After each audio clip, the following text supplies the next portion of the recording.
In the 70s, I did a cable show, 26 segments of a show called No Acting Please, which is part of what I do. No Acting Please, my classes, I use my students, and we did 26 segments covering the entire craft and the instrumental process and the Eric Morse system. And what you're about to see is a part of one of those segments dealing with externals, getting a sense of animals, all kinds of animals, and translating that into human behavior so that it's usable and you can use it for addressing a scene in a play, a film, a monologue, whatever. I think you'll find it very interesting, very informative, and by all means, very entertaining. It's a real part of history, as you'll see. Okay, I want to use this part of the class to do a little work on the exploration and usage of animals in terms of using an animal, a sense of an animal, for a piece of material. Now, a lot of you know about this, and a lot of you have worked with me and gone to the zoo. Joan and I went to the zoo, and Danny in that morning class for months to work and observe animals. Animals are a very useful tool. I once said that you could probably start a whole new craft just based on the usage of animals. Now, it is not an imitation, and it's not an emulation. It's an actual process where you study the animal and you get a physical, sensory sense of the animal. And as a result of getting that sense of the animal, what it does is it stimulates life. I have a hair in my eye. It stimulates life, impulses, thoughts, feelings, relationship aspects that sometimes no other choice can fulfill nearly as excitingly as an animal can, in terms of getting the sense of it. Now, I'll demonstrate in a minute. When we do an animal, you approach the animal in the animal terms, in the animal attitude. If it's a four-legged animal, you work on the animal on all fours. Naturally, you have limitations. Animals don't have knees, and you're dragging your legs. We'll get to that part. But you approach the animal on an overall basis by studying the animal in terms of its rhythm, its limitations, its tempo. Now, I'm just throwing these out, but I'll break it down. Its leading centers, its secondary centers, its centers of weight and balance, its corresponding and contrasting centers. All of these elements, which I kind of devised after standing in front of the gibbons cage for a year at the Los Angeles Zoo, just to study the animal, to break it down so that I could make it mine. I stood for one whole year watching a gibbon, and I'd go home every day after watching it, and I'd just work on a part of it, the isolation, the head, the limitations, the rhythm, the tempo, until I could translate into my body, or get a sense of, rather, that animal in my body. Once it was translated into human behavior, it's subtilized so that the audience sees a person, maybe with some animal characteristics, but we all have animal characteristics. We're animals, right? But the kind of life that it stimulates is incredible. I'm going to go up there, and I'm going to kind of walk it around for you, break it down. You can start anywhere, but the most important thing with an animal is to get the overall sense of it first. Otherwise, you're starting like with a picture puzzle. Like, animals have certain kind of rhythms, like a big cat. What usually does it for me in a big cat area is I try to get the beginning rhythms. Now, do you see the shoulders going there, where the animal crosses, and there's that rhythm in the shoulders and in the head? Once I can get that particular rhythm, it starts to filter into my body, and it starts to create for me a sense of a cat. You know, a big cat, not a little cat. See? And I might do that.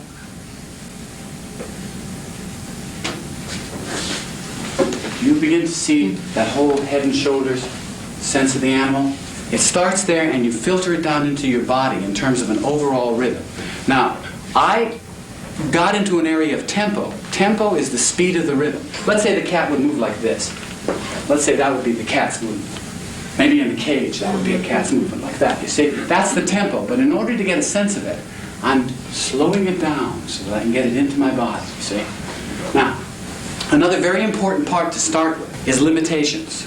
Like when I was working with the gibbon has a very short neck, very short legs, and when they run on the ground, they run like this because all of their power, their arms are built for swinging in the trees, so that all of their power is up in their arms. They have very short necks, and they'll sit on a post and they'll just sit there and they'll turn. Short necks and they can't turn, so that when they turn around, the whole body kind of swings. But everything, the whole center of weight and balance and power is in the chest. and in the arms. They swing on trees, you know. I saw one, they'll reach over and they'll be sitting there and they'll go, Yes. for 20 minutes. You see, now just doing that is beginning to give me the overall sense of the animal. Now, there's a lot of work I have to do besides overall sense. I have to break it down into leading, secondary centers, centers of weight and balance and power. Now, with the gibbon, the centers of weight and balance and power are in the top, just like with the gorilla, because they have very short legs, so that when they walk, they're very awkward. They walk like this. And they use their arms to get around with, like the gorilla. Now, a gorilla is huge just like all other apes on top. And a gorilla, all of the power and centers are in the top part of the body. So that the gorilla, his leading center is like right in the elbow. He's just,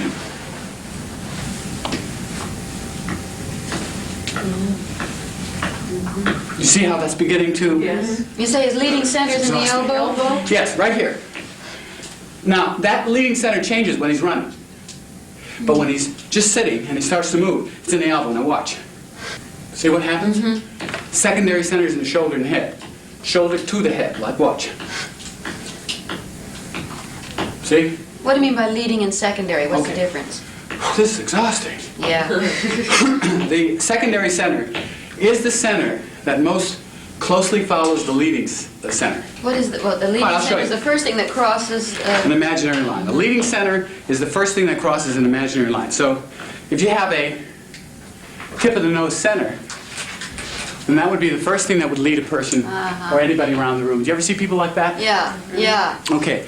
Let's say my secondary center was my shoulders. So my leading center would be my, saying, and the shoulders is very closely followed. You see? Huh? And that effect has an effect, an internal effect on you emotionally. Makes you look altogether different. Totally, from the top of the head down. But like what you do with an animal, I'm just giving you the overall sense of the animal, just to get that thing. Then you break it down. The limitations, like certain monkeys don't have a thumb. So just getting a sense of the way they pick things up, they can't do that. You know? So their hands, they have long hands. So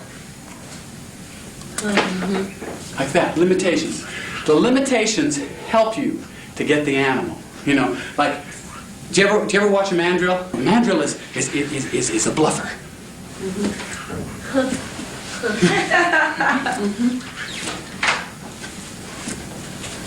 Oh, it's wonderful.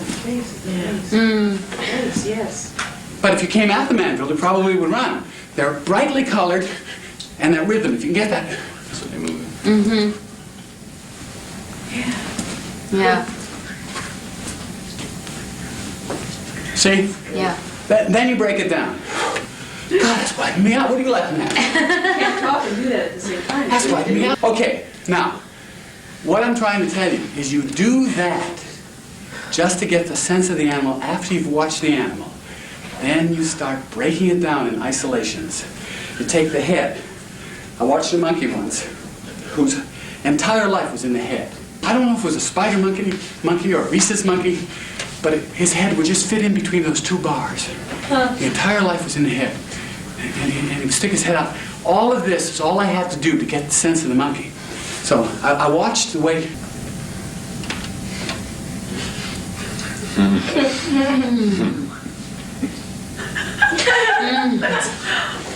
Now, translating that. Forget the rest of the body, because I'm not going to do that. Suppose I use that in terms of personal translation, human translation. I couldn't walk around like this. The people would think I was nuts, right? So I just subtleize it. Trying to keep a sense of the Yeah, rhythm. oh yeah, right. Who, me? Uh-huh. Me? Yeah. Who's that?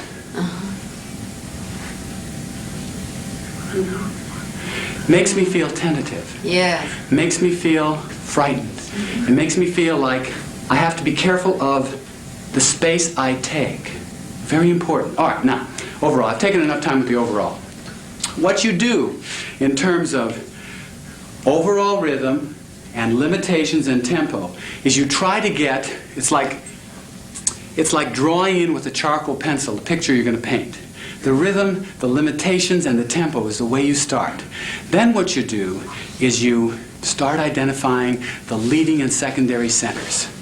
If the leading center of the animal, for example, is like with the ape, you start working on the center until you get a sense of the center. Then you get the secondary center, which might be the shoulders, you know? And you work on that until it becomes part of your body, part of your being. Then you get the centers of weight and power. In a cat, the weight and power is here. A cat's power is in springing. It's all in here. And as you watch the cat move, if you translate it into human behavior, for example, the cat's power is in the back legs, you see. So you can translate it into your own legs. Now, what it does when you get the sense of the animal, it gives you a feeling like you could spring. It gets you feeling like, good for classical drama, you know? And I'm trying to get the whole sense of the animal in the back legs so that there's that mobility and movement, you know? Whatever. Okay. Then you get isolations. How the head moves. Let's say you're dealing with an animal whose head moves like this. Forget the rest of the body. You go to the zoo and you watch the rhythm and the tempo of the head movement of the animal. Like that. And you try to get a sense of that until you've got that. Then you isolate the body. Now, does the rhythm of the thorax move in corresponding or contrasting rhythms with the head or not? Maybe the thorax moves like this in a kind of secondary rhythm to the head. And maybe the feet, like with a chicken. The head of a chicken moves differently than the feet. So you have to really get into that to get that. So there's centers of weight, power, balance, isolations, corresponding rhythms, contrasting rhythms, and leading and secondary centers in rhythm and tempo. That's the major categories of doing the animal. Now, as you go through the animal and you break those down and make them yours, you become the animal. I used an eagle in End as a Man. I tell you, it gave me the entire spine of the character. I have an entrance. Jaco de Paris, first time you see him, stops the show. It's built that way. I used an eagle. I went to the zoo and watched an eagle, and I sat and watched that eagle, and I got the head of that eagle. I mean, I'm not an eagle. I've got legs that don't fly, etc. But I got the head of that eagle so that I really got a sense of that eagle and its movement.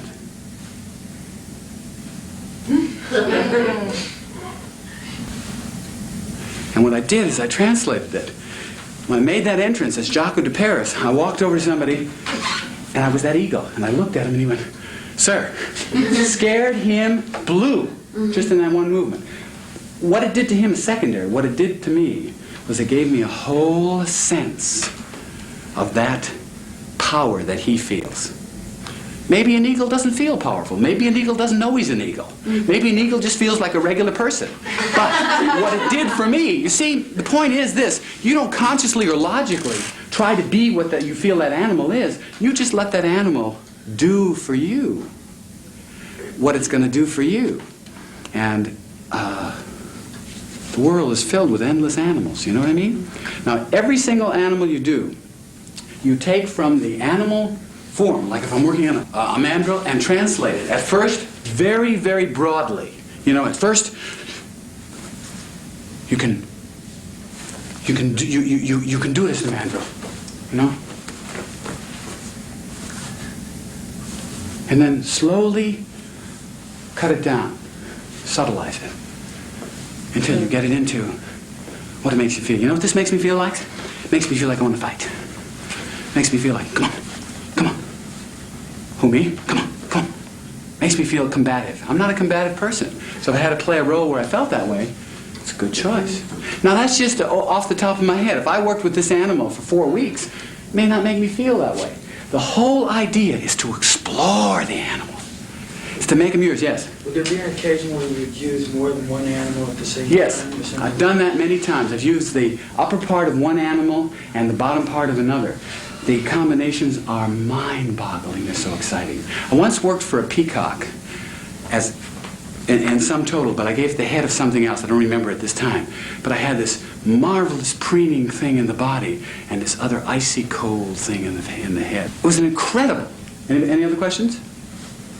Oh, I want to do one other thing, and then we'll go on. I want to show you how to run through the leading centers. If you're going to do a person or an animal, it's marvelous. Just to give you an idea, a leading center, a person who has a leading center here. Remember, that's as if it crossed an imaginary line first, is a person who would, wherever they went, they would be led by that. Now, if you move it down to in between the eyes, just 3 inches, it all of a sudden takes on another quality. Do you know what I mean? It's the first thing that crosses your nose. Yeah. Tip of the nose. Ever play a nosy person? Who does this remind you of? Don't mention the name. It's the chin center. Seen an actor like this? He used to have a series. Walk into a room, he goes, Mr. Chin.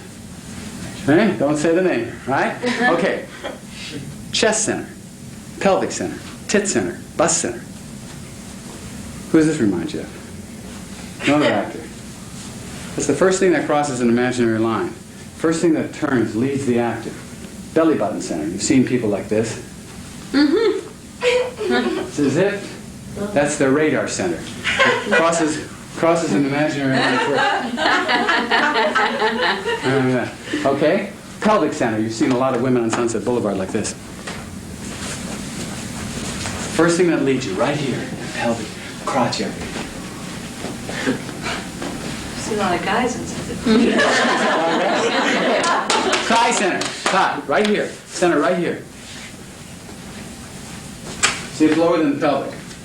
So first thing that crosses an imaginary line. Knee. You're just going down 3 inches at a time. See? Looks like a guy who was brought up in the Marines.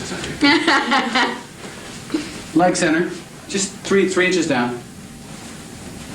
Tip of the toe center.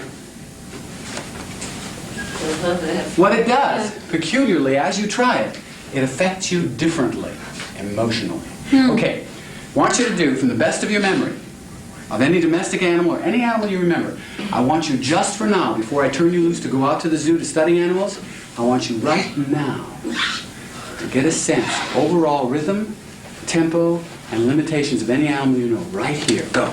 Well, 5 minutes, 5-6 minutes, that's all. Look at the chest. How the legs go. Well, the legs are secondary. Don't try to get the whole animal at one time. The cat. So I'm trying. I can't figure it out. Wonderful, beautiful world. A rhythm. Yeah, the back is what propels the animal. I only want to take a couple of minutes because I want to go on with the class. And my main purpose was to get you centered and directed in this area so that you go to the zoo. Okay, I don't want to take any more time because I got a lot of work to do, and I want to get back in your chairs, and I want to go on with the class. Did you enjoy that? That's fantastic. I was wondering if you were I love that. Okay. I'd like to see you work. Oh my. Yeah. Work. Well, I just kind of did it just off the top of my head to just give you a sense of it. But when you break it down, you actually get the entire sense of the animal. It's like frightening. And what it does for you inside, internally, is incredible.